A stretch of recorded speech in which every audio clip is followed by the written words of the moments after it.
showing UAL Lipoabdominoplasty versus UAL Lipoabdominoplasty without Helium Plasma RF.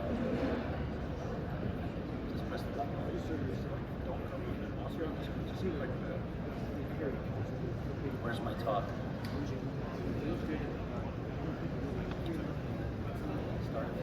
Yeah, so you're just check that right there. Okay. All right, thank you guys. Thank you for listening today. My single center surgery talk is going to be comparing abdominoplasty with UAL versus UAL with helium plasma. So I'd like to disclose my conflicts of interest, but know that Apex did not, although they sponsored the retrospective study, they had no editorial influence over the content, nor did they review it prior to presentation. The purpose of this talk is to figure out the use of an energy-based devices in abdominoplasty, because it's been controversial as to whether or not we can use energy in the Huber zones 1 and 2. This retrospective review was a single surgeon practice over a few years. I did 77 consecutive cases of abdominoplasty with UAL, with or without the additional use of helium plasma on the abdominoplasty flap. It was raised after the energy was applied. For both groups, we broke down the zones of Group A and Group B as UAL Zone 2 and UAL Zone 1, and then we added or did not utilize helium plasma applied to the whole flap. When we went through the demographics, there are very similar demographics in my Ohio-based practice in the Cleveland area. 37 patients in Group A were treated with UAL alone, and then 40 subjects were treated with UAL with helium plasma.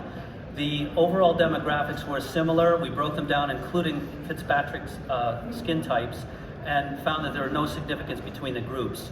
We did also stratify for patients that had a history of massive weight loss, and we carefully looked at patients with tobacco use.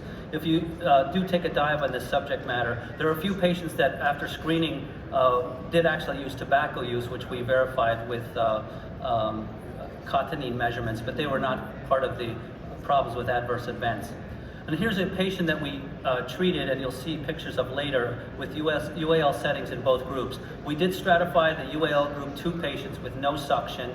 UAL Zone 2 was group 3 to 5 groove, 70 to 80 V with no suction. And then I incorporated the ports of access for the energies for both UAL and Renuvion if they're in Group B in the treatment of the upper flap. The flap was raised secondarily. So when we actually let it fly, here's a video of use. 2 groove, Zone 1, upper abdomen. 70 V, 3 groove, Zone 2, suction Zone 2, suction Zone 2, no suction Zone 1. Now we're doing our Renuvion. I already did 8 kilojoules from this vector, crisscross all the way across. And we're underway. Go across the entire skin flap from the inframammary fold. These apertures for Vaser as well. So we've already made. So the utilization of the flap energy, we looked at the UAL procedure protocol, and the groups, Group A and Group B, there's no significance between the fluid infused, the minutes of amplitude utilization. I did use 2 grooves in Zone 1, and I used between 3 and 5 grooves in Zone 2, but there's no difference in the fluid infused in Zone 2 either. So essentially, the 2 cohorts were treated exactly the same in the UAL group. In the helium plasma group, of course, the smaller domain of Zone 1 is what's contributory to the differential energies in Zone 1 versus the energy found in Zone 2. But there's no significance between the groups utilized. In the abdominoplasty procedure, I undermine widely to the costal margin in Huber zones 1 to 2, and then I repair the diastasis recti with absorbable sutures. The skin resection does reflect in Group A and B a difference, but it's not significant. It's just the differential BMI distribution. The blood loss is the same. The drain utilizations, I don't use progressive tension sutures because what I found with the patients who are having UAL, I think their tissue characteristics are not conducive to progressive tension sutures, but their drain amounts, the drain duration with and without helium plasma are not significant. When we looked at adverse events, There's absolutely no difference significantly between the two. I did have events that we categorized as being treated in the office versus treated in a hospital setting.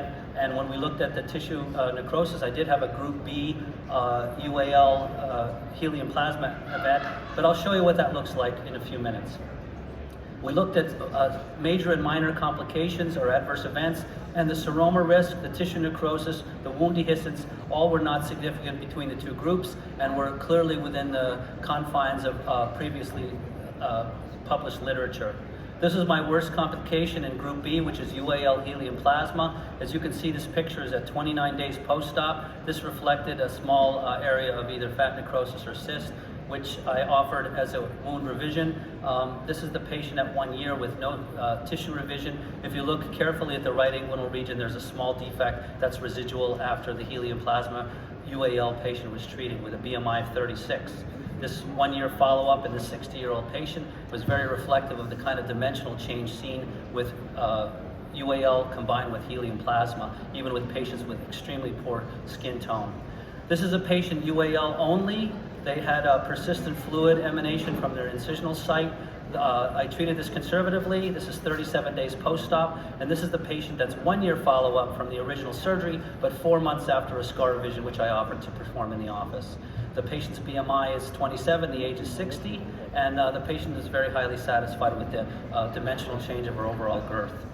So with a short time to go, these are representative patients in the Group B, which is UAL helium plasma. Here's a 41-year-old multiparous patient with 2 C-sections, and here she is at 4 years and 5 months post-op with a UAL zone 1 at 40 V, 3 minutes per side, zone 2 100 V, 5 groove, and then helium plasma energy applied with 6 passes at 70%, 2 liters per minute. This is her 4 year, 5 month follow-up. Another patient who has lost a follow-up, however, these are her 14-week procedural outcomes. Very highly satisfied patient who just moved out of the area, and all we could get with photographs of this type. But age 58, BMI 26.3, helium plasma RF was applied to the abdomen, flanks, back, mons, circumferential trunk with a breast lift, and arms and inner thighs were performed as a single surgery in this cohort patient. She was included. This is her 14 weeks post-op on the same patient who's 58 years old. This is another 1 year post-op with helium plasma UAL, and her treatment parameters are seen on the right side of the slide. Her 1 year follow-up photographs are seen here, combined with the breast surgery and circumferential body contouring at 1 year. This is another patient, multiparous woman, age 47, who underwent circumferential body contouring with UAL helium plasma. The 3-month post-op is reflective of a very nice result, but we're seeing, like I published in 2012, that it takes up to 6 months for the manifestation of outcome. This is her 2 year and 9 month result with a high definition, high def technique. This is a separate patient who's 4 years post-op, BMI 25, age 52. These are her intercurrent helium plasma and UAL zones 1 and 2, combined with body contouring circumferentially and breast surgery. She did develop a kidney stone, which is the site of her surgery scar you see there, but that was several years after her procedural time. So the safety points: no suctioning in the epigastrium. Keep the UAL low in epigastrium at 2 groove probe. I've already demonstrated that. The helium energy, the RF energy, is the same as the helium plasma energy I use when I'm not raising the skin flap. I've made a decision, both experientially and with the outcome of this study, that I can treat that flap like I'm not going to raise it, and I'll get great results with it. The equipment cost may be prohibitive. The learning curve took me about 4 cases to feel comfortable. It takes about 10 to 20 minutes per zone to treat the patient, depending upon their BMI. But UAL does not add net procedure time, as it makes suction time easier and more efficient for me. Here are a few complication rates for the UAL abdominoplasty for my reference and yours.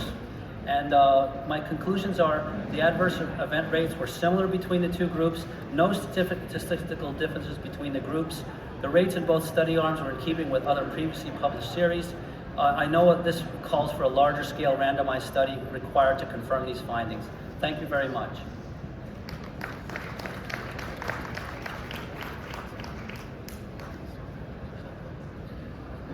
All right, we're going to move on to the next one. I'd like to call up to the stage Dr.